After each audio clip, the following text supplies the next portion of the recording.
Wala silang kulang dito, love. Sa katunayan, katatapos lang naming magmeryenda ng mahal mong nanay at tatay bago sila umakyat para magsiesta sa kanilang kwarto. Iyan ang malambing na tinig ni Claribel sa kabilang linya ng telepono. Isang boses na tila himig ng anghel na nagpapakalma sa pagod ni Elpidio mula sa mahabang biyahe. Nakasandal siya sa upuan ng sasakyan habang binabaybay ang mausok at masikip na kalsada ng Quiapo. Bit-bit ang pananabik na 4 na taong kinimkim sa ibang bansa.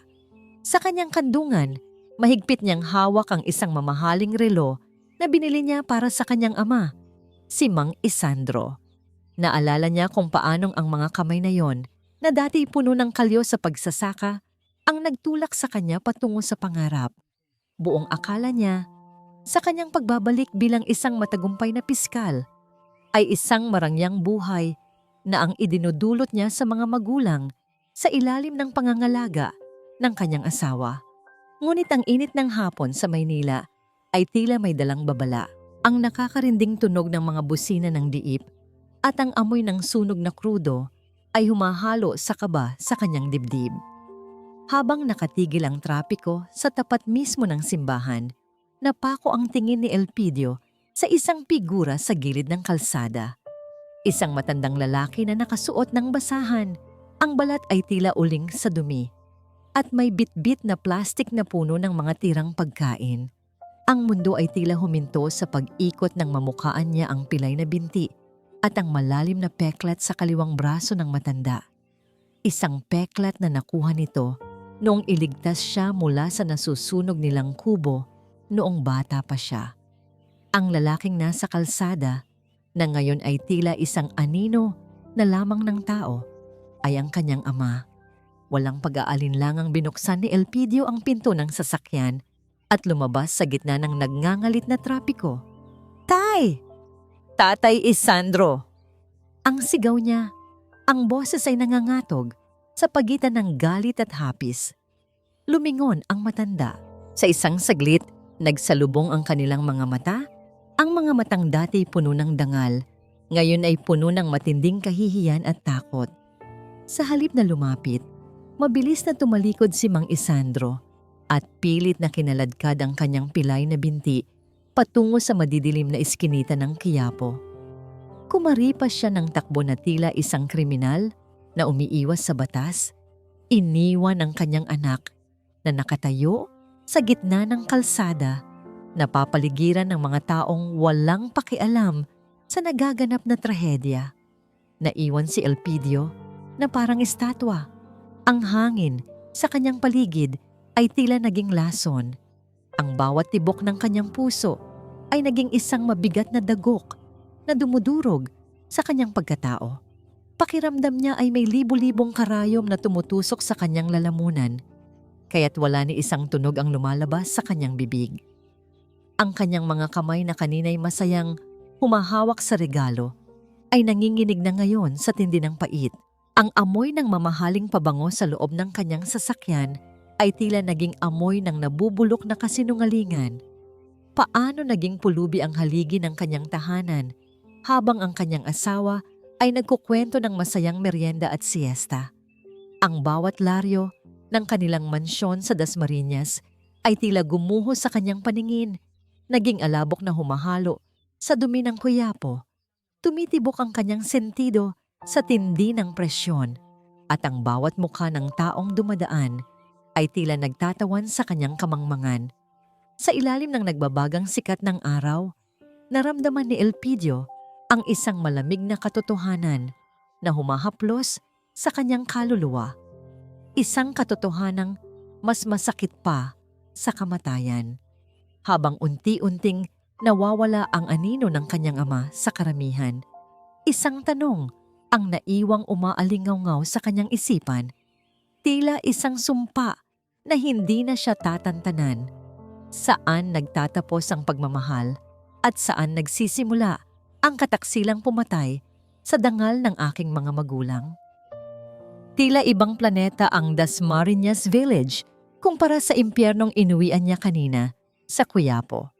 Habang pumapasok ang sasakyan ni Elpidio, Sa dambuhalang gate ng kanilang subdibisyon, sinalubong siya ng mga nagtatayugang puno ng akasya at ang nakabibinging katahimikan ng yaman.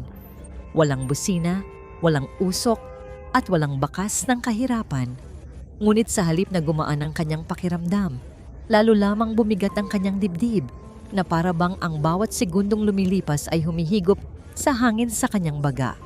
Ang karangyaan sa paligid ay tila isang insulto sa nakita niyang kalagayan ng kanyang ama. Pagpasok niya sa driveway ng kanilang mansyon, nakita niya agad si Claribel. Nakatayo ito sa may pintuan, suot ang isang puting seda na bestida na mas lalong nagpalitaw sa kinis ng kanyang balat. Ang kanyang buhok ay maayos na nakapusod at ang kanyang nangiti ay kasing liwanag ng mga ilaw sa kanilang chandelier. Kung hindi lang nakita ni Elpidio ang katotohanan kanina, marahil ay lumuhod na siya sa ganda ng kanyang asawa. Pero ngayon, ang gandang yon ay tila isang maskara na lamang na gawa sa porselana. Matigas, malamig, at walang buhay. "Welcome home, love!" Ang tinig ni Claribel ay punong-puno ng sigla habang mabilis itong lumapit upang yakapin siya. Amoy na amoy ni Elpidio ang mamahaling pabango nito. Isang amoy na pilit tinatakpan ng baho ng panloloko. Nanigas si Elpidio. Gusto niyang sumigaw. Gusto niyang itanong kung bakit namamalimos ang tatay niya habang ang asawa niya ay nagpapakasasa sa luho. Ngunit naalala niya ang bilin ng kanyang propesor sa batas. Huwag kang magtatanong kung hindi mo pa hawak ang ebidensya. Kaya't pilit niyang nilunok ang apdo sa kanyang lalamunan at iginanti ang isang matamlay na yakap. "Pagod lang ako sa biyahe." Ang mahinang palusot ni Elpidio. Bagamat ang totoo ay pagod na siya sa kasinungalingan. Mula sa grand staircase, bumaba ang kanyang biyenan, si Doña Isabela. Ang bawat hakbang nito ay may kaakibat na tunog ng takong na tila nagmamando ng respeto. Nakasuot ito ng mga alahas na kumikinang sa ilalim ng ilaw. Ngunit ang nakatawag ng pansin ni Elpidio ay ang isang bagay na nakapulupot sa pulsuhan nito. Sa tabi ng gintong relo at diamanting pulseras, suot ni Isabela ang isang luma at maitim na rosaryong gawa sa kahoy. Hindi makahinga si Elpidio. Iyon ang rosaryo ng kanyang lola, ang tanging pamanang ibinigay ng kanyang ina kay Isabela bilang tanda ng respeto noong sila ay ikinasal. "Oh, Elpidio, nandito ka na pala." Bati ni Isabela na tila isang reyna na bumabati sa kanyang alipin. "Pasensya ka na sa suot ko ha, I'm trying out this rustic look. Bagay ba? Nakita ko lang to sa mga kalat ng nanay mo bago sila umalis." Parang sinaksak ng punyal ang puso ni Elpidio. Ang banal na alaala ng kanyang ninuno, tinawag na kalat at ginawang palamuti para sa isang fashion statement. Kinuyom niya ang kanyang kamao sa loob ng bulsa ng kanyang pantalon upang pigilan ang panginginig ng kanyang mga kamay. "Nasaan po sila, Mommy?" tanong ni Elpidio. Ang bawat salita ay binibigkas ng dahan-dahan upang hindi mabasag ang kanyang boses. Sabi ni Claribel ay nagsiyesta sila. Nagkatinginan ng mag-ina. Isang mabilis na sulyap na puno ng ibig sabihin. Actually, love." Singit ni Claribel. Hinawakan ang braso ni Elpidio at hinaplos ito. "Kakaalis lang nila kanina. Nagpupumilit kasi silang sumama sa church group papuntang Europe. Alam mo naman ang parents mo, bigla-bigla na lang nagdedesisyon. Ayaw ka na nilang abalahin, kaya hindi na sila nagpaalam." "Europe?" Ulit ni Elpidio. Ang salita ay lasang abo sa kanyang bibig. Ang tatay niya na ni hindi makalakad ng tuwid nasa Europe? "Yes, Europe." Tumawa ng bahagya si Isabela. "Hayaan mo na sila, Elpidio. Let them enjoy your money. Masyado silang nasanay sa hirap sa probinsya. Kailangan nila ng konting culture." Pumanhik si Elpidio sa ikalawang palapag. Hindi pinapansin ang tawag ng kanyang asawa. Dumiretso siya sa kwartong inilaan para sa kanyang mga magulang. Nang buksan niya ang pinto, wala na ang amoy ng katol at efficacent oil na palaging gamit ng kanyang ama. Wala na ang altar ng birhen na laging dinadasalan ng kanyang ina. Ang kwarto ay naging isang malawak na walk-in closet. Ang mga dingding ay napuno ng mga estante ng sapatos ni Claribel, daan-daang pares ng sapatos na nagkakahalaga ng higit pa sa buhay ng isang mahirap. Ang kama, kung saan dapat nagpapahinga ang kanyang mga magulang, ay pinalitan ng isang malaking salamin at isang vanity table na puno ng mga kolorete. "Kinailangan ko ng space, love," ani Claribel na nakasunod pala sa kanya. Ang boses ay may halong pagpapaawa. Saka hindi naman nila gusto dito. Masyado daw malamig ang aircon. Mas gusto daw nila sa labas. Sa labas. Ang ibig sabihin ba niya ay sa kalsada? Sa ilalim ng init at ulan? Hindi na kumibo si Elpidio. Pumasok siya sa banyo at doon, sa harap ng lababo, binuksan niya ang gripo ng malakas upang lunurin ang tunog ng kanyang paghikbi. Tinitigan niya ang kanyang sarili sa salamin. Ang lalaking nakikita niya ay hindi isang matagumpay na abogado, kundi isang anak na nabigo, isang asawang nauto, at isang taong unti-unting namamatay sa loob. Kinagabihan, hindi dinalaw ng antok si Elpidio. Ang malambot na kutsyon ay parang tinik sa kanyang likod, habang katabi ang asawang mahimbing na natutulog ng walang bahid ng konsensya. Bumangon siya at dahan-dahang lumabas patungo sa likod bahay. Ang hangin ay malamig, ngunit ang kanyang dugo ay kumukulo. Sa dulo ng hardin, malapit sa pader, may nakita siyang isang itim na trash bag na hindi pa nahahakot ng basurero. May kung anong puwersa ang nagtulak sa kanya upang buksan ito. Sa ilalim ng mga balat ng prutas at mga tissue, nakita niya ang isang bagay na nagpatigil ng kanyang paghinga. Isang lumang photo album. Ang album ng kanilang pamilya na dinala ng kanyang nanay mula sa Batangas. Ito ay sunog na sa gilid, tila sinubukang sunugin, ngunit hindi natupok lahat. Kinuha niya ito. Ang mga daliri ay nanginginig sa galit at sakit. Sa isang pahina na natitira, nakita niya ang litrato ng kanyang ikapitong kaarawan. Nakayakap sa kanya ang kanyang tatay Isandro at nanay Marilu. Parehong nakangiti, kahit butas ang kanilang mga damit. Niyakap ni Elpidio ang album sa kanyang dibdib at tumingala sa madilim na langit. Ang mga luha ay tuluyan ng umagos, hindi dahil sa lungkot, kundi dahil sa isang sumpa. Sa gabing iyon, namatay ang inosenteng Elpidio at isinilang ang isang anak na handang maningil, kahit pa ang kabayaran ay ang kanyang sariling puso. Maaga pa lamang ay umalis na si Elpidio sa mansyon, bit-bit ang isang huwad ng ngiti. At ang dahilan na kailangan niyang makipagkita sa isang dating kliyente sa korte. Hindi na siya lumingon pa sa kaway ni Claribel mula sa bintana. Ang bawat hakbang niya palayo sa bahay na yon ay tila pagtakas mula sa isang magandang libingan na puno ng mga lihim. Ang kanyang isipan ay nakatuon lamang sa isang pangalan, Lira. Si Lira na higit pa sa isang katulong. Siya ang batang itinuring na bunsong kapatid ng kanyang ina, ang tanging saksi sa mga huling sandali ng kanyang mga magulang sa loob ng bahay na yon. Ang sasakyan ni Elpidio ay dahan-dahang pumasok sa isang makitid na eskinita sa gilid ng Ilog Pasig. Malayo ito sa kintab ng Makati o sa katahimikan ng Dasmariñas. Dito, ang hangin ay mabigat sa amoy ng imbornal at nabubulok na basura. Ang mga bahay ay tila mga barahan na pinagpatong-patong, gawa sa kinakalawang na yero at mga tirang tabla.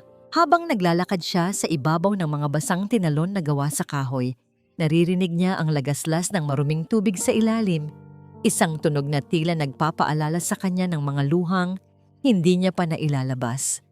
Natagpuan niya si Lira sa isang maliit na dampa. Nakaupo sa isang plastik na silya habang nagkakaskas ng uling sa isang luma at maitim na talyasi. Ang kanyang mga kamay ay puno ng sugat at ang kanyang mukha ay tila tumanda ng 10 taon sa loob lamang ng maikling panahon. Nang mag-angat siya ng tingin at makita si Elpidio, agad na nabitawan ni Lira ang hawak na pangkayod. Ang kislap ng takot sa kanyang mga mata ay sapat na upang kumpirmahin ang lahat ng hinala ni Elpidio. Kuya Elpidio, ang pabulong na sambit ni Lyra. Ang kanyang boses ay nanginginig sa takot. Anong ginagawa niyo rito? Baka makita kayo ni Ma'am Claribel. Baka saktan niya ulit ako. Lumapit si Elpidio at lumuhod sa harap ng dalaga. Binaliwala ang duming dumidikit sa kanyang mamahaling pantalon. Lyra, nandito ako para sa katotohanan. Huwag kang matakot. Wala nang makakasakit sa'yo. Sabihin mo sa akin, anong nangyari sa nanay at tatay? Hindi na napigilan ni Lyra ang kanyang sarili. Ang kanyang mga balikat ay nagsimulang yumugyog sa tindi ng paghikbi.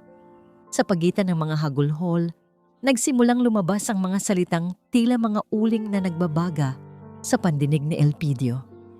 Ikinuwento ni Lyra kung paanong pagkaalis ni Elpidio papuntang Amerika ay unti-unting naging impyerno ang buhay ng matatanda. Hindi sila pinapakain sa tamang oras at kung pakainin man ay ang mga tira-tirang pagkain na panis na. Sinasadya ni Ma'am Claribel na itago ang mga gamot ni Tatay Isandro. Kuya, ang sumbong ni Lyra habang pinapahid ang kanyang mga luha. Sinasabi niya na sayang lang daw ang pera dahil mamamatay din naman ang matanda.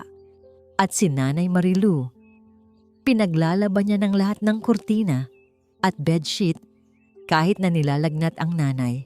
Sinasabi ni Ma'am na kailangan nilang magtrabaho para hindi sila maging palamunin. Ramdam ni Elpidio ang bawat salita na tila isang latay sa kanyang likuran.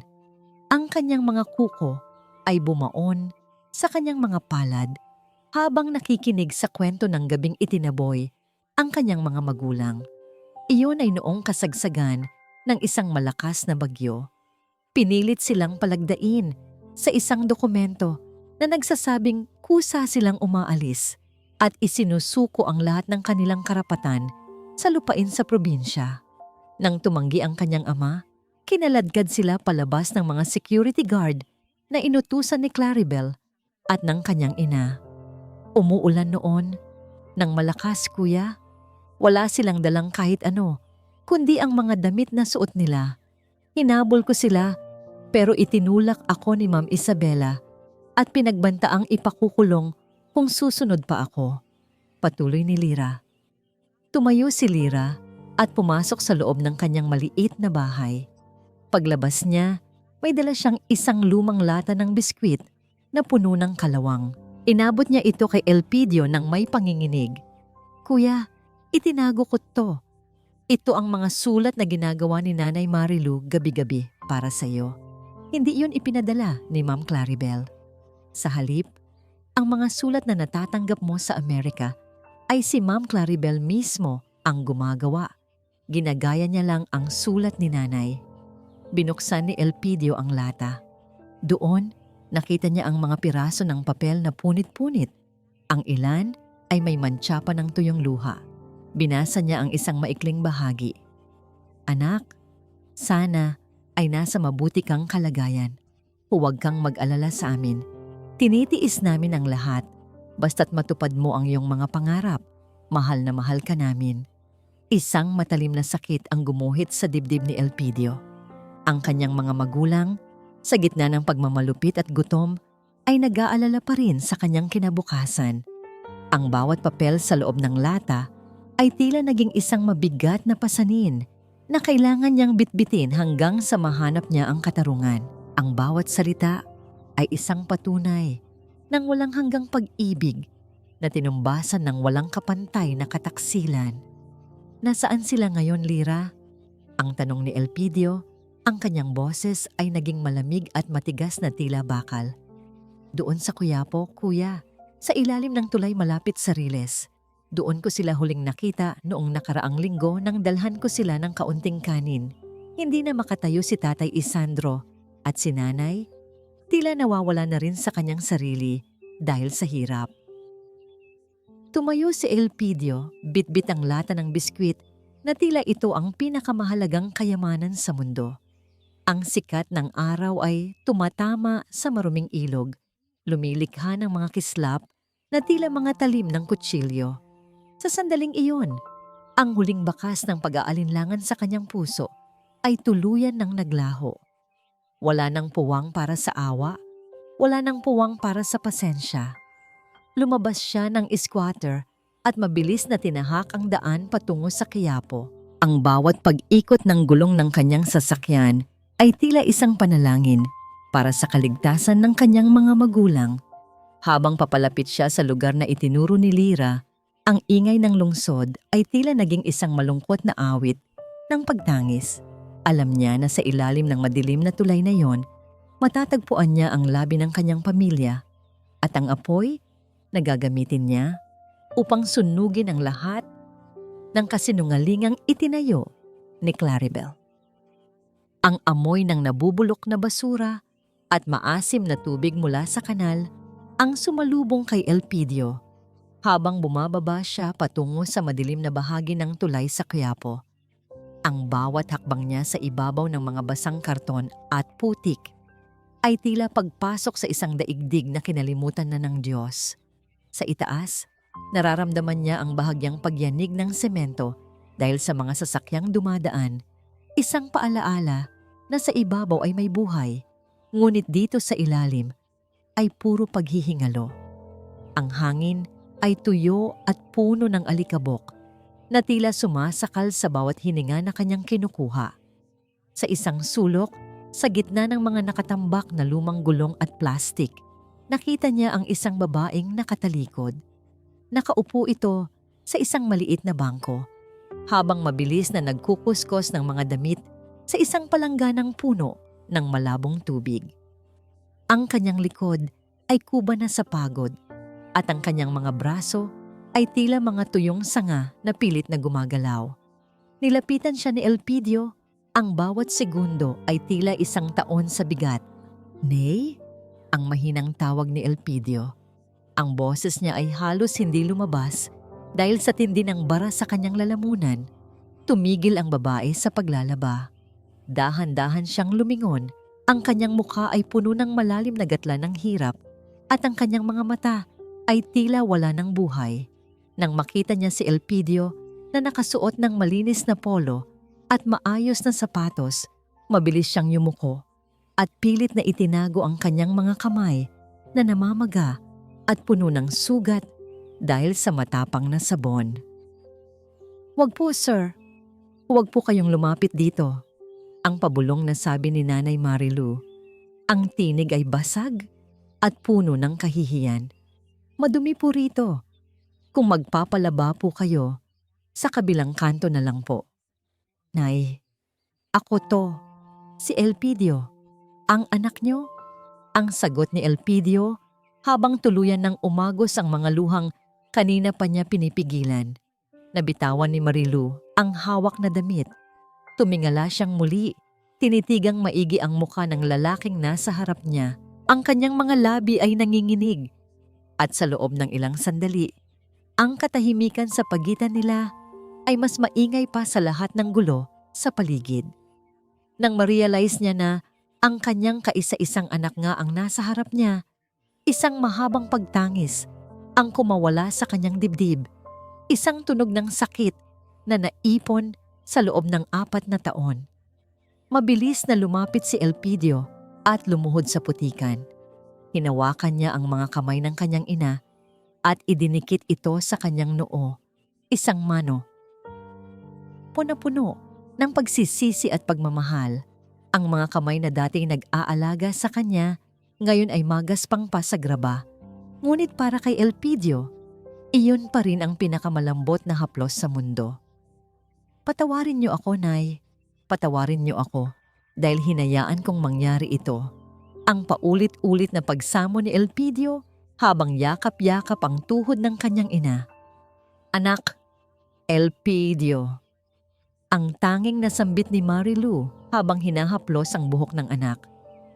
"Akala namin ay nakalimot ka na," sabi ni Claribel. Sabi niya ay ayaw mo na kaming makita dahil ikinahihiya mo na kami. Ang galit ni Elpidio ay tila isang bulkang muling nag-alboroto, ngunit pinilit niyang kumalma para sa kanyang ina. "Nasaan si Tatay, Nay? Nasaan si Tatay Isandro?" Itinuro ni Marilu ang isang madilim na sulok na natatakpan ng mga lumang sako. Doon, nakahiga sa ibabaw ng manipis at basang karton ang kanyang ama. Ang dating matikas at malakas na magsasaka ay tila naging isang kalansay na lamang. Ang kanyang pisngi ay lubog at ang kanyang paghinga ay mababaw at mabilis, na tila bawat hininga ay isang pakikipaglaban.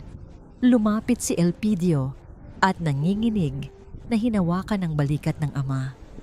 "Tay, nandito na ako." Si Elpidio po ito. Dahan-dahang idinilat ni Isandro ang kanyang mga mata. Sa gitna ng kanyang kalituhan at lagnat, isang mahinang nangiti ang sumilay sa kanyang mga labi.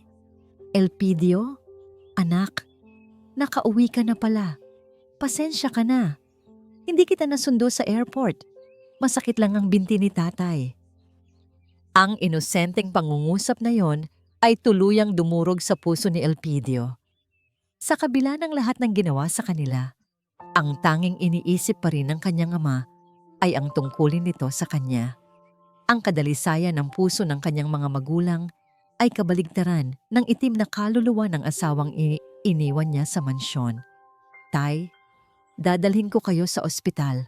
Ngayon din," ang sabi ni Elpidio habang sinusubukang buhatin ang kanyang ama. Ngunit bigla na lamang nanigas ang buong katawan ni Isandro. Ang kanyang mga mata ay tumirik at ang kanyang mga kamay ay nagsimulang manginig ng malakas. Ang panginginig ay naging isang matinding convulsion na nagpabagsak muli sa kanya sa ibabaw ng karton. "Isandro! Isandro! Magsalita ka!" Ang sigaw ni Marilu habang pilit na hinahawakan ng asawa. Natigilan si Elpidio. Ang kanyang kaalaman sa batas ay walang silbi sa harap ng naghihingalong ama. Ang katahimikan sa ilalim ng tulay ay napuno ng takot at desperasyon. Habang hawak niya ang nanginginig na kamay ng ama, isang sumpa ang muling nabuo sa kanyang isipan.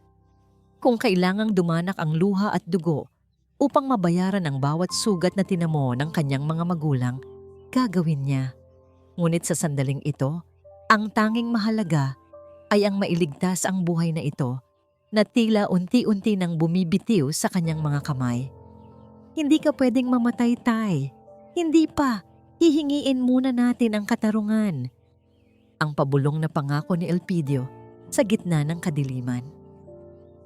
Ang bawat sandali sa loob ng puting pasilyo ng pribadong ospital ay tila isang habambuhay para kay Elpidio.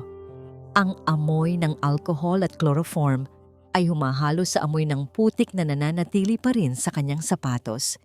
Isang paalaala ng impyernong iniwan niya sa Quiapo. Sa tulong ng kanyang kaibigang si Tirso, na isagawa nila ang sikretong paglipat sa kanyang ama nang walang nakakaalam. Habang pinagmamasdan niya si Mang Isandro na ngayon ay nakakabit sa mga makina at mahimbing na natutulog, naramdaman ni Elpidio ang isang malamig na determinasyon na nananalatay sa kanyang mga ugat. "Tirso, bantayan mo sila. Huwag mong hahayaang may makalapit na kahit sino, lalo na ang mga tauhan ni Claribel." Ang pabulong na utos ni Elpidio, ang kanyang boses ay tila isang talim na dumaan sa hasaan. "Makakaasa ka, Elpidio, pero kailangan mo nang bumalik sa mansyon. Magtataka na sila kung bakit ka nagtagal." Tugon ni Tirso habang inaayos ang suot na sombrero. Huminga ng malalim si Elpidio. Hinawakan niya ang kamay ng kanyang ina na nakaupo sa tabi ng kama, at kahit walang salitang namutawi, ang higpit ng kanyang hawak ay sapat na upang sabihing tapos na ang kanilang panahon. Magsisimula na ang sa akin. Pagdating sa mansyon, sinalubong siya ng mabangong samyo ng mga sariwang bulaklak at ang malamig na hangin mula sa aircon. Ang kintab ng sahig na gawa sa marmol ay tila nanunukso sa kanya. Ipinapaalala kung gaano kadali para sa kanyang asawa na magtago ng dumi sa ilalim ng karangyaan. Nakita niya si Claribel na nakaupo sa sofa, nagbabasa ng isang fashion magazine habang humihigop ng tsa. Ang tagal mo, love. Sabi mo ay saglit ka lang. Ani Claribel, hindi man lang nag-aangat ng tingin. Ngunit may bahid ang hinala sa tono ng kanyang boses. Dahan-dahang lumapit si Elpidio. Inalis niya ang kanyang coat at isinampay ito sa silya. Pasensya ka na, love. Maraming papeles na kailangang ayusin sa opisina. Alam mo naman ang trabaho ng isang piskal, laging puno ang mesa. Tumayo si Claribel at lumapit sa kanya. Sinuri nito ang kanyang mukha. Tila naghahanap ng kahit anong bitak sa kanyang ekspresyon. Bakit parang amoy usok ka at may dumi ang sapatos mo? Ngumiti si Elpidio, isang nangiting pinanday ng galit, ngunit pinakintab ng pagbabalat kayo. Dumaan ako sa isang construction site kanina para tignan ang itinatayong building ni Tirso. Alam mo naman ang kaibigan ko, humihingi ng payong legal. Hinawakan ni Elpidio ang baywang ng asawa at hinila ito papalapit. Ang pagdampi ng kanilang mga balat ay nagdulot ng pangingilabot sa kanya. Ngunit pinilit niyang huwag ipakita ang pandidiri. Pagod na pagod ako, Claribel. Pwede mo ba akong ipagmeryenda? Sa hapagkainan, habang masayang nagkukwento si Claribel tungkol sa bagong bag na gusto niyang bilhin, tahimik lamang na nakikinig si Elpidio. Pinagmamasdan niya ang bawat paggalaw ng mga labi ni Claribel. Iniisip kung paanong ang mga labing iyon ay nakapag-utos na itapon ng kanyang mga magulang sa gitna ng bagyo. Pagkatapos kumain, dinala ni Elpidio si Claribel sa kanilang kwarto. Pinaupo niya ito sa gilid ng kama at dahan-dahang inalis ang mga suot nitong sapatos. Anong ginagawa mo, love? Tanong ni Claribel na may halong landi sa tinig. Gusto lang kitang pagsilbihan. Alam ko namang napagod ka rin sa pag-aasikaso ng bahay habang wala ako. Sagot ni Elpidio. Nagsimula niyang masahihihin ang mga paa ni Claribel. Ang bawat pagpisil niya ay may kaakibat na alaala ng kanyang amang pilay na kinaladkad palabas ng bahay na ito. Ang mga paang ito na kanyang hinihimas ay marahil ang parehong paang nagtabo sa kanyang ina sa putikan. Ito ang kanyang golden moment. Isang eksena ng pagsisilbi na puno ng mali siya. Habang nakapikit si Claribel sa sarap ng masahe, ang mga mata ni Elpidio ay nananatiling nakadilat, madilim at walang kibo. Love, pabulong na tawag ni Elpidio habang dahan-dahang tumititig sa mga mata ng asawa. Naisip ko, parang naging mabilis ang ating kasal noon. Hindi natin masyadong na-enjoy ang selebrasyon dahil kailangan ko agad umalis. Ano ang ibig mong sabihin? Tanong ni Claribel, tila naguguluhan. Gusto kong magdaos tayo ng isang malaking handaan, isang renewal of vows. Gusto kong ipamukha sa buong mundo kung gaano kita kamahal at kung gaano ako kaswerte sa iyo. Wika ni Elpidio, ang bawat salita ay tila isang matatamis na lason. Gusto kong imbitahan ang lahat ng ating mga kaibigan, ang mga kasamahan ko sa korte, at pati na rin ang media. Gusto kong gawin nating enggrande ang gabing iyon. Nanlaki ang mga mata ni Claribel sa tuwa. Talaga, love? Oh, I would love that. Magiging usap-usapan tayo sa buong Maynila. Niyakap ni Claribel si Elpidio ng mahigpit habang nakasandalang ulo ng asawa sa kanyang balikat. Ang tingin ni Elpidio ay nakapako sa malaking salamin sa harap nila.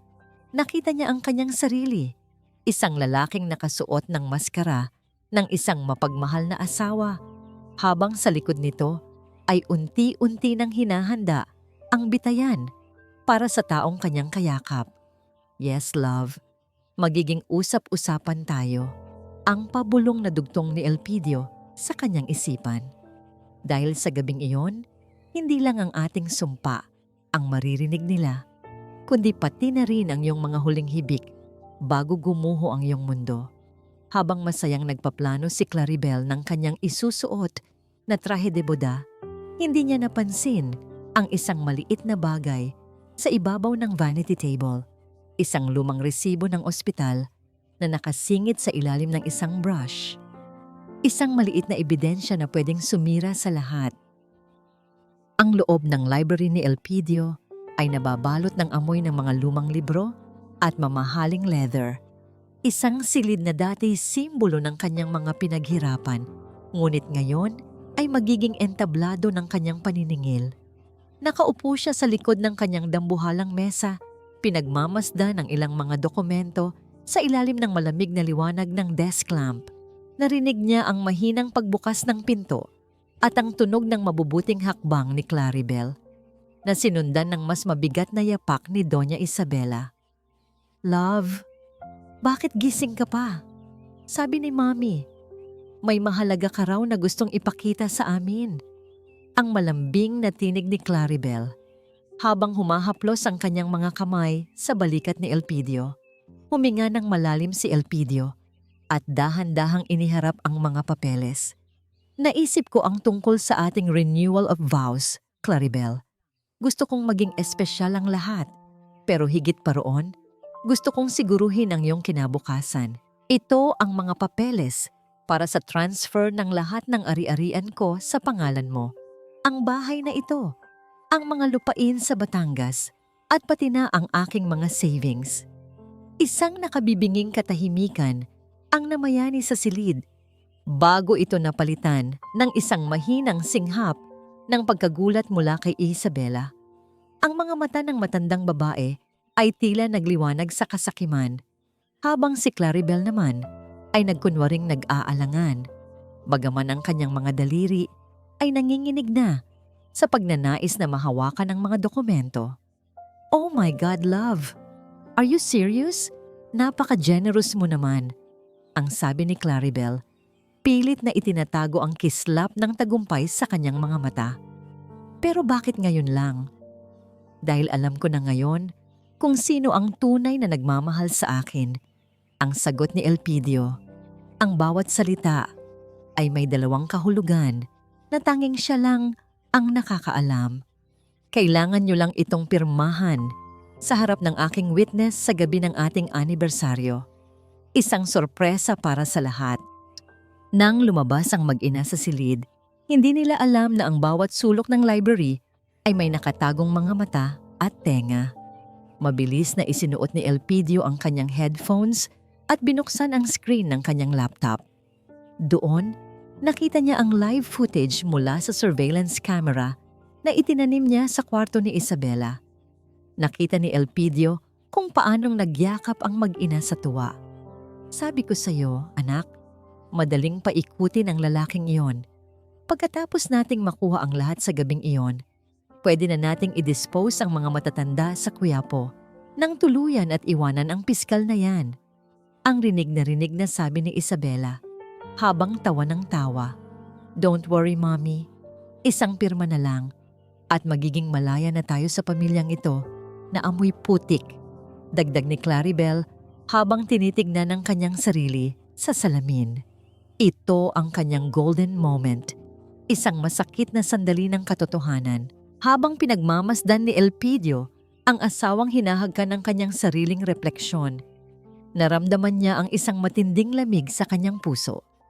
Ang babaeng minahal niya ng buong buhay ay hindi kailanman naging tunay. Ang bawat halik nito ay may presyo at ang bawat yakap ay may nakatagong patalim. Kinaumagahan, dinalaw ni Elpidio ang kanyang ama sa ospital. Ang silid ay payapa. Tanging ang mahinang tunog ng oxygen monitor ang maririnig na tila isang regular na pintig ng puso. Bahagyang nagmulat ng mata si Mang Isandro nang maramdaman ang hawak ng kanyang anak. "Elpidio, anak," ang paos na tinig ng matanda. "Napanaginipan ko ang nanay mo. Sabi niya, pagod na raw siyang maglaba sa ilalim ng tulay. Gusto na raw niyang umuwi sa Batangas." "Malapit na, tay. Kaunting tiis na lang," ang pangako ni Elpidio habang pinupunasan ng noo ng ama. "Anak!" Hinawakan ni Isandro ang kamay ni Elpidio nang mahigpit. Ang kanyang mga mata ay puno ng luha. "Nakita ko ang galit sa iyong mga mata kagabi. Huwag mong hayaang kainin ka ng puot. Kung ano man ang ginawa nila sa amin, baka pwedeng patawarin mo na lang sila. Ayaw kong maging katulad kanila." Natigilan si Elpidio.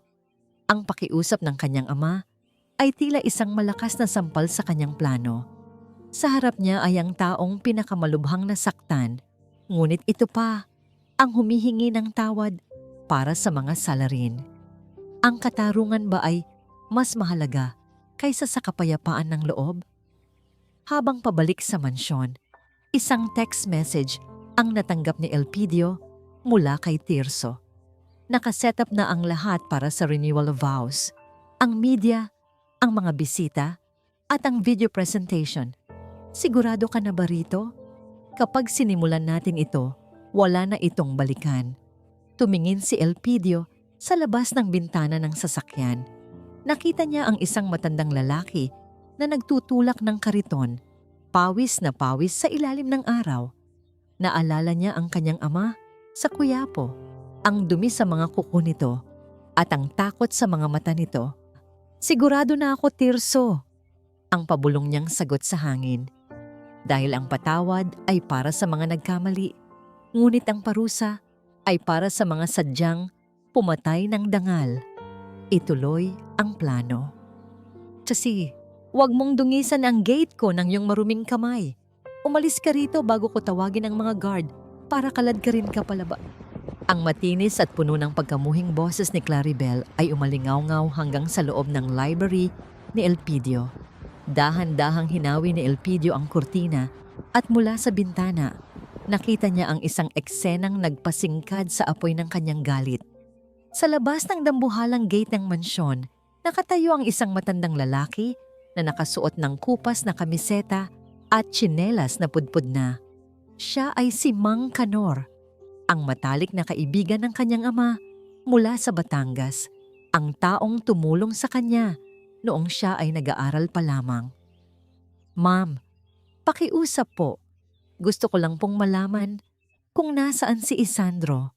Ang pakiusap ni Mang Kanor, ang kanyang boses ay nangangatal sa takot at pagod. May dala po akong kaunting kakanin at balita mula sa probinsya. Sabi niyo po nung nakaraan ay nasa malayong lugar sila. Baka po pwedeng makuha ang address? Wala silang address. Umalis na sila dahil sawa na sila sa inyong mga amoy putik. Sigaw ni Claribel habang itinutulak ang matanda palayo sa gate. Huwag na huwag ka nang babalik dito. Ang mga katulad nyo ay hindi nararapat sa subdivision na ito. Nakakahiya sa mga kapitbahay. Kinuha ni Elpidio ang kanyang cellphone at palihim na nirecord ang bawat salitang lumalabas sa bibig ng kanyang asawa. Nakita niya kung paanong nahulog sa kalsada ang dalang supot ni Mang Kanor at kung paanong tinapakan ito ni Claribel bago ito pumasok sa loob at pabagsak na isinara ang pinto. Nayanig ang pundasyon ng mansyon sa lakas ng pagkakasara, ngunit mas malakas ang yanig sa puso ni Elpidio. Pagpasok ni Claribel sa loob, agad siyang sinalubong ni Elpidio na may dalang baso ng tubig. Ang kanyang mukha ay kalmado at tila walang alam. Sino yon, love? Bakit parang mainit ang ulo mo? Tanong ni Elpidio habang hinahaplos ang buhok ng asawa. Wala yon, love. Isang pulubi lang na naghahanap sa mga magulang mo. Nakakairita lang dahil ang baho-baho niya. Sagot ni Claribel habang mabilis na nag-iba ang kanyang mood mula sa pagiging halimaw tungo sa pagiging isang lambing na asawa. Anyway, naayos ko na ang catering para sa anibersaryo natin. Pinakamahal na menu ang kinuha ko. Mabuti naman, ang maikling sagot ni Elpidio. Nang dapit hapon, nagdahilan si Elpidio na kailangang dumaan sa korte para sa isang emergency hearing. Ngunit ang totoo ay dumiretso siya sa apartment kung saan pansamantalang nanunuluyan ang kanyang ina. Doon, natagpuan niya si Nanay Marilu na nakaupo sa tabi ng bintana, nakatingin sa malayo. Naupo si Elpidio sa sahig sa paanan ng kanyang ina. Kumuha siya ng isang suklay at dahan-dahang inayos ang buhok ni Marilu. Ito ang kanyang golden moment, isang payapang sandali sa gitna ng nagbabadyang unos.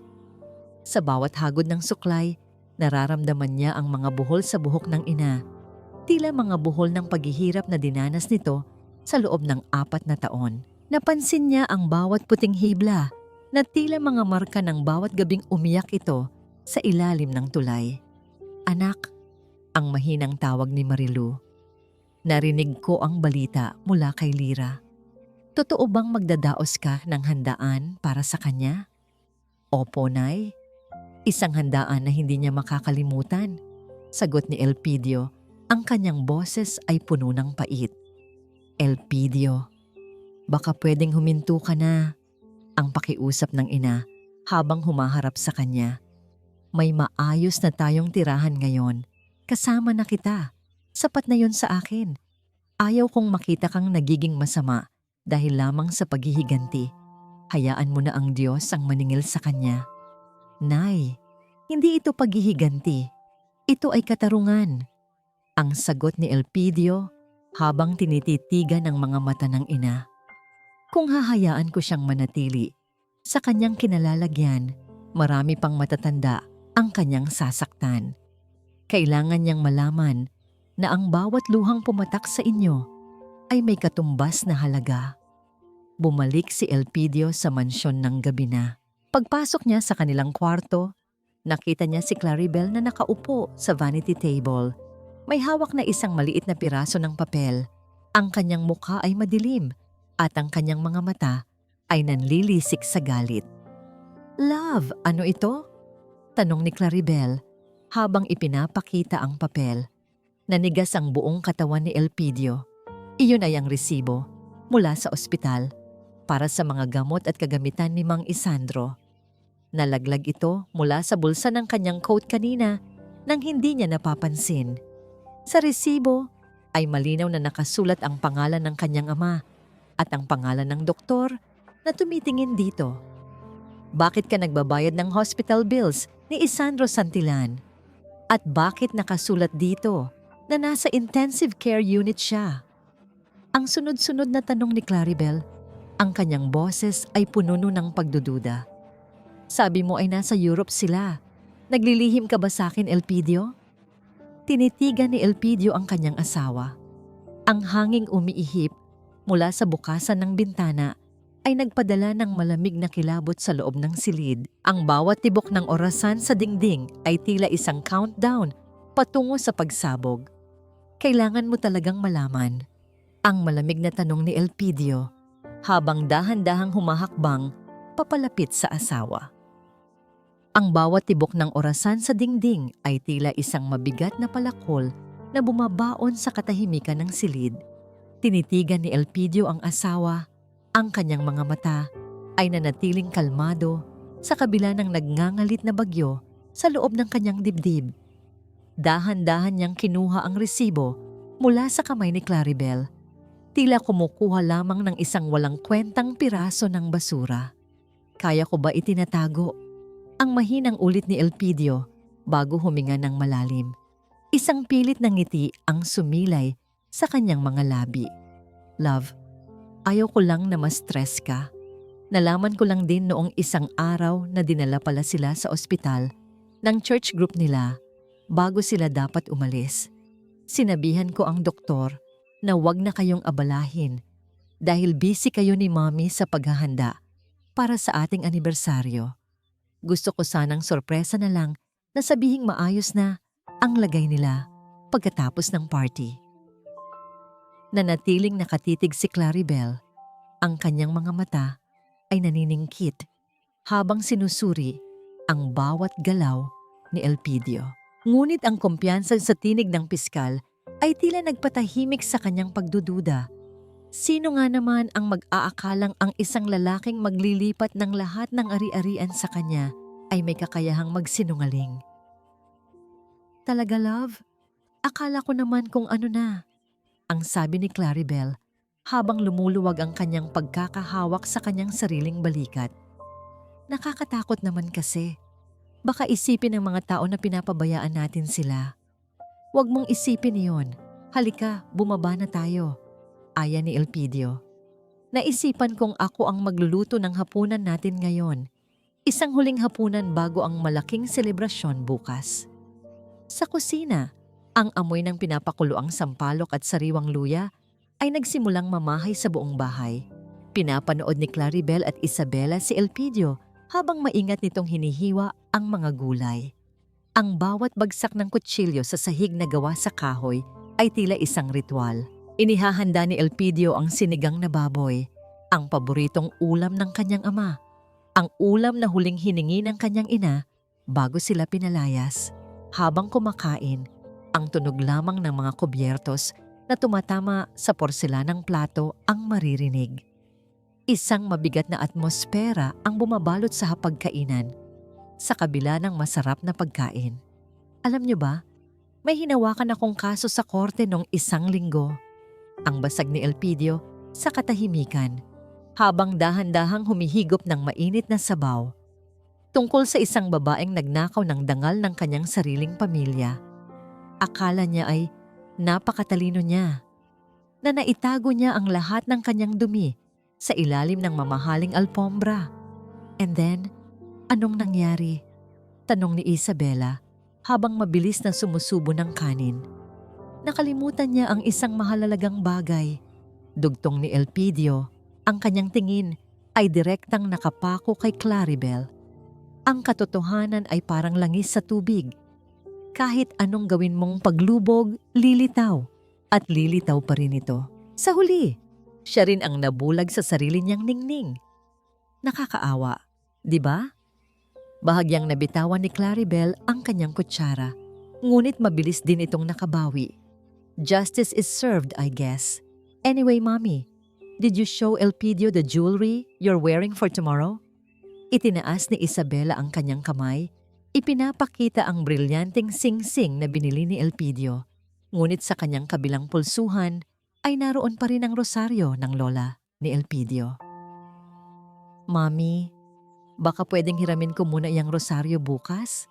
Tanong ni Elpidio. Ang boses ay puno ng pait na binalot ng lambing. Gusto ko sanang idasal yon para sa magandang simula ng ating bagong buhay. Of course, Elpidio. Here, kunin mo na, sabi ni Isabela habang tinatanggal ang rosaryo at iniabot ito. Ito ang kanyang golden moment. Nang mahawakan ni Elpidio ang malamig na kahoy ng rosaryo, naramdaman niya ang init ng mga dalangin ng kanyang lola. Isang simbolo ng katapatan na pansamantalang dinungisan ng kasakiman, ngunit ngayon ay nagbabalik na sa tunay na nagmamay-ari. Matapos ang hapunan, nagpahinga na ang lahat. Ngunit sa silid ni Elpidio, ang gabi ay puno ng paghahanda. Paulit-ulit niyang tinitignan ang video na i-edit ni Tirso, ang pagsasanib ng mga larawan ng kanilang kasal at ang mga video yun ang bawat kalupitang ginawa ni Claribel. Kinaumagahan, ang sikat ng araw ay pumasok sa bintana. Ngunit walang dalang init para sa mga naninirahan sa mansyon. Habang nag-aayos si Claribel ng kanyang mukha sa harap ng salamin, biglang tumunog ang kanyang telepono. Isang hindi kilalang numero. Hello? Ang sagot ni Claribel habang naglalagay ng mapulang lipstick. Claribel Monteverde, ang sabi ng isang boses sa kabilang linya. Isang boses na tila nanggagaling sa kailaliman ng lupa. Ang lahat ng itinago mo sa dilim ay handa ng ibunyag sa liwanag. Maghanda ka sa iyong huling party. Namuti ang mukha ni Claribel. Nabitawan niya ang kanyang lipstick na gumulong sa sahig.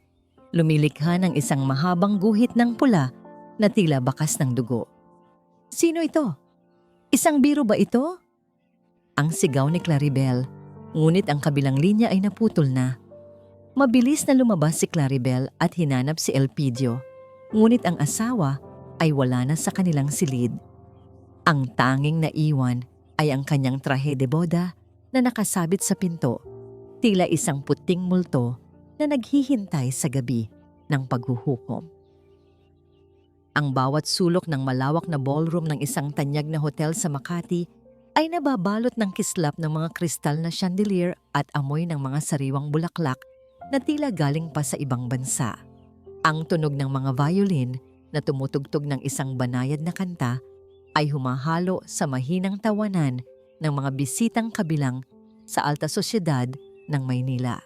Sa gitna ng lahat, nakatayo si Claribel, Suot ang kanyang trahe de bodang gawa sa mamahaling tela na kumikinang sa bawat tama ng ilaw. Mukha siyang isang reyna, ngunit sa likod ng kanyang makapal na makeup, bakas pa rin ang kaba mula sa misteryosong tawag na natanggap niya kanina.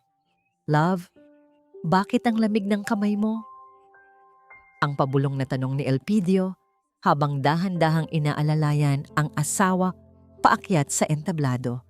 Nakasuot si Elpidio ng isang itim na tuxedo na lalong nagpadama ng kanyang kapangyarihan at autoridad. Wala ito, love. Sobra lang sigurong excitement, sagot ni Claribel habang pilit na ibinabalik ang kanyang mapanlinlang na ngiti para sa mga kamera ng media na nakatutok sa kanila. Umakyat si Elpidio sa podium at kinuha ang mikropono. Ang bawat mata sa loob ng silid ay nakatuon sa kanya. Huminga siya ng malalim at sa isang sandali, ang lahat ng ingay sa paligid ay tila naglaho. Naiwan ang nakabibinging katahimikan ng paghuhukom. Magandang gabi sa inyong lahat. Ang panimula ni Elpidio, ang kanyang boses ay malalim at matatag. Nandito tayo ngayon upang ipagdiwang ang 4 na taon ng aming pagsasama ni Claribel. Sinasabi nila na ang kasal ay isang sakripisyo. At sa gabing ito, gusto kong ipakita sa inyo kung gaano kalaki ang sakripisyong ibinigay ng aking asawa para sa pamilyang ito. Ngumiti si Claribel ng malawak. Tinitignan ang kanyang ina na si Isabela na tumatango-tango sa unahan. Inakala nila na ito na ang sandali ng kanilang tuluyang pag-akyat sa rurok ng tagumpay. Handa na ang isang maikling video presentation na naglalaman ng aming journey, pagpapatuloy ni Elpidio. Ang mga sandaling hindi nakita ng marami. Ang mga sandaling nagpapatunay kung anong klaseng tao ang aking asawa. Namamatay ang mga ilaw sa ballroom. Ang dambuhalang screen sa likod ng entablado ay nagsimulang magpakita ng mga larawan ng kanilang kasal. Masasayang na ngiti, matatamis na halik, at ang pangako ng walang hanggang pag-ibig. Ngunit matapos ang ilang segundo, ang musika ay biglang nagbago. Mula sa isang masayang kanta, ito ay naging isang madilim at mabigat na tunog ng cello. Ang imahe sa screen ay nag-iba. Hindi na ito mga larawan ng kasal, kundi isang malabo ngunit malinaw na video mula sa isang surveillance camera. Doon, nakita ng lahat si Claribel na sumisigaw sa isang matandang lalaking pilay. Kitang-kita kung paanong itinulak ni Claribel si Mang Isandro sa sahig habang pilit na kinukuha ang isang dokumento. Ang boses ni Claribel sa video ay matinis at puno ng pagkamuhi. Mamatay na kayo sa gutom. Wala kayong kwenta sa buhay namin. Isang sabay-sabay na singhap ng pagkagulat ang gumuhit sa hangin ng ballroom. Ang mga bisita ay nagsimulang magbulungan. Ang kanilang mga mata ay palipat-lipat mula sa screen patungo kay Claribel na ngayon ay tila estatwang naging puti sa takot. Hindi pa natatapos ang video. Ang susunod na eksena ay mas masakit. Ang imahe ni Nanay Marilu na naglalaba sa ilalim ng tulay ng Quiapo, basang-basa sa ulan. Habang ang boses ni Isabela sa background ay naririnig na nagtatawa habang sinasabing, "Hayaan mo silang mabulok doon, anak. Ang mahalaga, sa atin na ang pera ng asawa mo. Itigil niyo ito. Isang kasinungalingan ito. Deepfake iyan." Ang huling gapi ni Claribel habang sinusubukang abutin ang mikropono. Ngunit mabilis siyang nahawakan ng 2 lalaking nakauniforme ng pulis na kanina pa nakatayo sa gilid. Ang katotohanan ay hindi kailanman nagbibiro, Claribel. Ang malamig na sabi ni Elpidio. Ang kanyang tinig ay umalingaw-ngaw sa buong hall. Ito ang iyong renewal of vows, ang panibagong sumpa ng iyong kasamaan na napanood ng buong mundo. Ito ang kanyang golden moment. Dahan-dahang bumukas ang malaking pintuan sa dulo ng ballroom. Mula sa gitna ng liwanag, pumasok si Tirso na nagtutulak ng isang wheelchair. Doon nakaupo si Mang Isandro, nakasuot ng isang disenteng barong, bagaman bakas pa rin ang panghihina. Sa tabi niya ay si Nanay Marilu, nakasuot ng isang simpleng asul na dress, Ang kanyang mukha ay payapa, ngunit may bakas ng mga luhang dumaloy. Habang naglalakad ang mga magulang ni Elpidio, sa gitna ng pasilyo, ang mga bisita ay kusa na nagsitabi, nagbibigay daan sa tunay na dangal na tinapakan ng kasakiman. Nilapitan sila ni Elpidio at lumuhod sa harap ng kanyang ama at ina. Sa harap ng lahat ng makapangyarihang tao sa Maynila, muli niyang kinuha ang kamay ng mga magulang at idinikit ito sa kanyang noo. Narito na ang mga taong tinawag mong basura, ani Elpidio habang tumatayo at humaharap kay Claribel. Ang mga taong nagbigay sa akin ng lahat na kinuha mo ng walang pakundangan. Ngayon, sa harap ng batas na sinumpaan ko, titiyakin ko na ang bawat segundong tiniis nila sa ilalim ng tulay ay babayaran mo sa loob ng rehas. Humagulgol si Claribel. Ang kanyang makeup ay kumalat sa kanyang mukha habang pilit na nagpupumigla sa mga pulis. Si Isabela naman ay napaupo na lamang sa sahig. Ang kanyang mga alahas ay tila naging mabigat na kadena na sumasakal sa kanya. Patawarin mo ako, Elpidio. Ginawa ko lang yon dahil mahal kita. Ang huling sigaw ni Claribel, ngunit ang kanyang boses ay nilunod ng tunog ng mga posas na isinara sa kanyang mga kamay. Habang hinihila sila palabas ng ballroom, tinitigan sila ni Elpidio nang walang kahit anong emosyon. Ang bawat hakbang ng kanyang asawa palayo ay tila pagalis ng isang malaking tinik sa kanyang puso. Tumingin siya sa kanyang mga magulang at sa gitna ng kaguluhan, nakita niya ang isang maliit na ngiti mula sa kanyang ina. Isang ngiti na nagsasabing, sa wakas, tapos na ang ulan. Ngunit habang papasok sa sasakyan ng pulis, lumingon si Claribel at sumigaw. Akala mo ba tapos na ito, Elpidio? Wala kang alam sa lahat ng ginawa ko para lang manatili ka sa posisyon mo. May mga taong mas malakas sa akin ang masisira mo. Naiwan ang tanong sa hangin habang mabilis na humarurot ang mga sasakyan ng pulis. Iniiwan ang ballroom na balot ng isang nakabibinging bulong ng kahihiyan. Ang katahimikan sa loob ng mansyon sa Dasmariñas ay nakabibingi. Wala na ang malambing na tinig ni Claribel, wala na ang matigas na utos ni Isabela, at wala na rin ang tunog ng mga violin mula sa nakaraang gabi. Ang tanging naririnig ni Elpidio ay ang sarili niyang paghinga at ang mahinang pag-ikot ng ceiling fan sa sala. Nakatayo siya sa gitna ng malawak na silid, pinagmamasdan ang mga bakas ng sapatos sa makinang na sahig, mga bakas ng mga pulis at ng mga bisitang naging saksi sa pagguho ng isang pamilya. Isang araw na ang nakalilipas mula nang maganap ang tinawag ng media na ang pesta ng paghuhukom. Ang balita ay kumalat na parang apoy sa buong bansa. Si Claribel at Isabela ay nananatili sa loob ng piitan, nahaharap sa mga kasong estafa, grave abuse, at abandonment of the elderly. Ngunit sa kabila ng tagumpay sa batas, nararamdaman ni Elpidio ang isang kakaibang bigat sa kanyang dibdib. Ang katarungan ay hindi pala katulad ng sa mga pelikula na nagtatapos sa isang masayang kanta.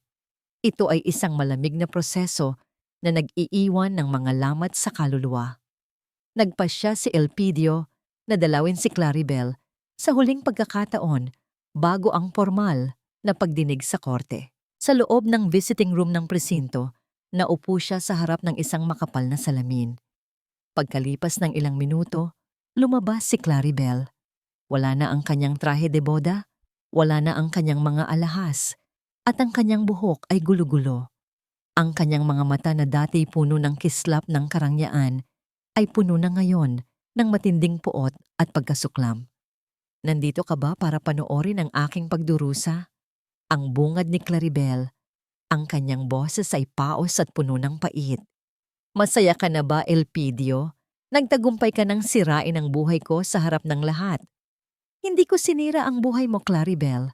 Ikaw ang gumawa niyan sa iyong sarili noong tinaboy mo ang mga magulang ko sa kalsada. Ang malamig na sagot ni Elpidio. Gusto ko lang maintindihan. Bakit? Binigay ko sa iyo ang lahat. Minahal kita ng higit pa sa sarili ko. Tumawa si Claribel. Isang tawa na walang bahid ng saya, kundi puro pangungutya. Minahal. Ang pag-ibig ba ay ang iwanan ako rito ng 4 na taon habang nagpapakasarap ka sa Amerika? Ang pag-ibig ba ay ang asahan akong maging yaya ng iyong mga magulang na amoy lupa? Hindi ko kailangan ng pag-ibig mo, Elpidio. Ang kailangan ko ay ang buhay na nararapat sa akin. Isang buhay na walang sabit, walang pabigat, at walang amoy putik. Ito ang huling pagkakataon na nakita ni Elpidio ang tunay na kulay ng babaeng pinakasalan niya. Walang pagsisisi, walang hininging tawad. Para kay Claribel, ang pagmamalupit sa kapwa ay isang paraan lamang upang makuha ang gusto niya. Naramdaman ni Elpidio ang huling hibla ng kanyang pagmamahal na tuluyan ng naputol. Tumayo siya ng walang imik, tinalikuran ng salamin, at hindi na muling lumingon sa mga sigaw ng asawa na bumabatikos sa kanyang pagkatao.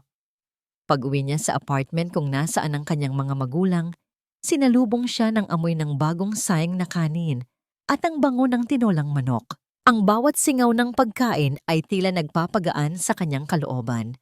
Nakita niya ang kanyang ina na si Marilu na maingat na nag-ayos ng mga plato sa mesa. "Anak, halika na.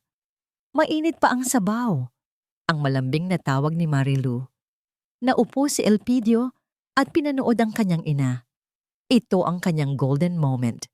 Kumuha si Marilu ng isang mangkok at dahan-dahang hinipa ng sabaw bago ito inabot kay Elpidio.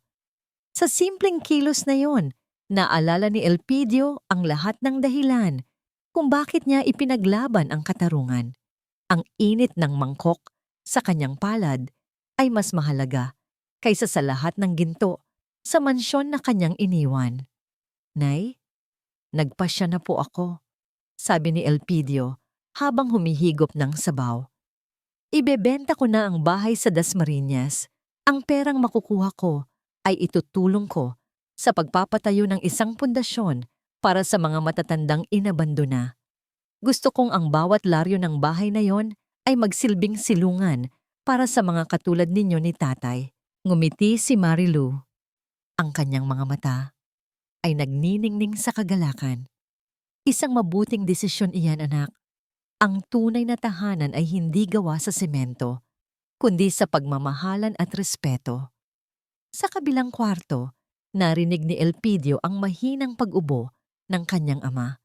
Pinuntahan niya si Mang Isandro at inalalayan itong maupo sa kama. Bagaman mahinang na pa rin, makikita na ang pagbabalik ng sigla sa mukha ng matanda. "Tay, handa na po ba kayong umuwi sa Batangas sa susunod na buwan?" tanong ni Elpidio. "Handang-handa na, anak," ang sagot ni Isandro habang hinahawakan ang kamay ni Elpidio. "Gusto ko nang maramdaman muli ang lupa sa aking mga daliri. Gusto ko nang makita ang pagsikat ng araw sa ating bukid." Lumabas si Elpidio sa balkonahe ng apartment at tumingin sa mga ilaw ng lungsod. Ang gabi ay payapa. At ang ingay ng Quiapo sa malayo ay tila isang malungkot na alaala na lamang. Alam ni Elpidio na hindi magiging madali ang paglimot at ang mga pilat sa puso ng kanyang mga magulang ay mananatili habang buhay. Ngunit sa gitna ng kadiliman, nakakita siya ng isang maliit na bituin na kumikinang ng maliwanag. Ang halaga ng katotohanan ay hindi nasusukat sa kung ano ang nawala, kundi sa kung ano ang nailigtas. Nailigtas niya ang dangal ng kanyang ama, nailigtas niya ang nangiti ng kanyang ina, at higit sa lahat, nailigtas niya ang kanyang sarili mula sa isang buhay na nakabase sa kasinungalingan. Sa susunod na umaga, ang karatula ng for sale ay nakasabit na sa gate ng mansyon. Habang lula ng sasakyan patungo sa probinsya, tiningnan ni Elpidio ang kanyang mga magulang na namahimbing na natutulog sa likuran. Isinara niya ang kanyang mga mata at sa wakas, naramdaman niya ang isang uri ng katahimikan na matagal na niyang hinahanap, ang katahimikan ng isang malinis na konsensya. Lumipas ang 2 taon na tila isang banayad na agos ng ilog. Dahan-dahang tinatangay ang mga labi ng nakaraang bagyo patungo sa dagat ng limot. Sa mataas na bahagi ng Tagaytay, kung saan ang malamig na hamog ay tila yumayakap sa mga puno ng pino tuwing umaga, matatagpuan ang isang malawak na bahay na gawa sa kahoy at bato. Hindi ito kasing ningning ng mansyon sa Dasmariñas, ngunit ang bawat sulok nito ay puno ng liwanag na nanggagaling sa mga bintanang laging bukas para sa sikat ng araw. Dito itinayo ni Elpidio ang Santillan Haven Foundation. Sa bawat hapon, ang bakuran ay napupuno ng tunog ng mga kwentuhan at mahinang tawanan ng mga matatandang dati. Inabandona ng kanilang sariling dugo. Ngunit ngayon ay nakahanap ng bagong pamilya.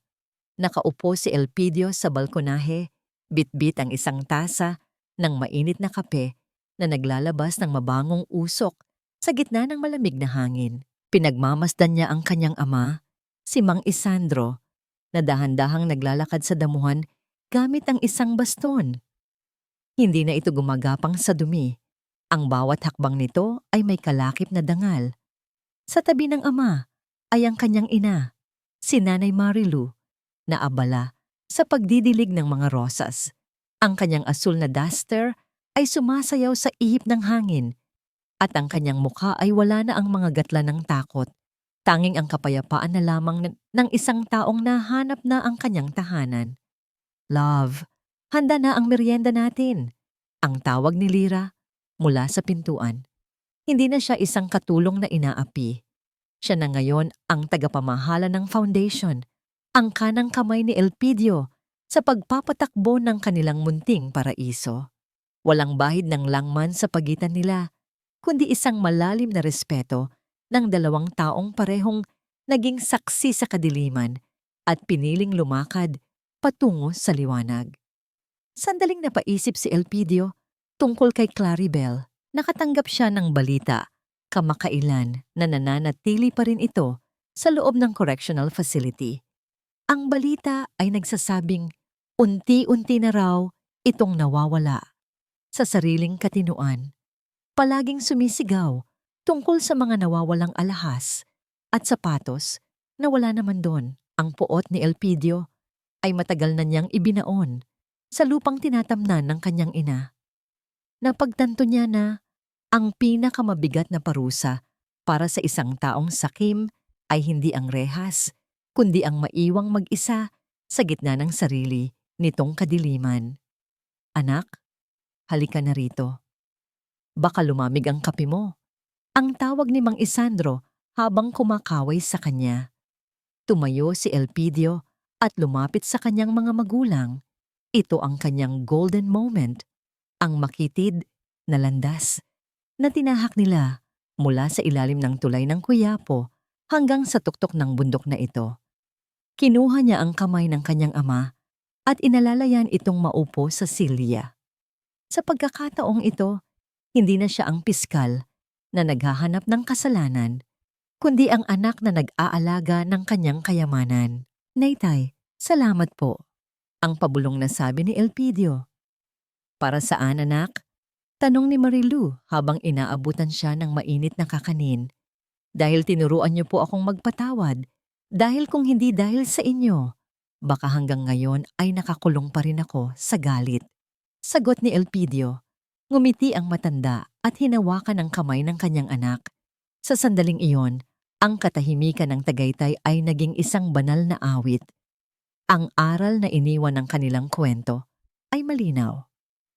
Ang katarungan ay maaaring magbigay ng kapayapaan, ngunit ang pag-ibig at pagpapatawad lamang ang tunay na makapaghilom ng sugat. Ang tunay na yaman ay hindi matatagpuan sa vault ng bangko o sa titulo ng lupa, kundi sa mga kamay na humahawak sa iyo kapag wala ka ng kahit ano. Habang lumulubog ang araw at nagkukulay kahel ang langit, ang tatlong anino sa balkonahe ay tila naging isa. Sa wakas, ang pamilya Santillan ay hindi na nagtatago. Sila ay malaya na, payapa, at tunay nang nakauwi.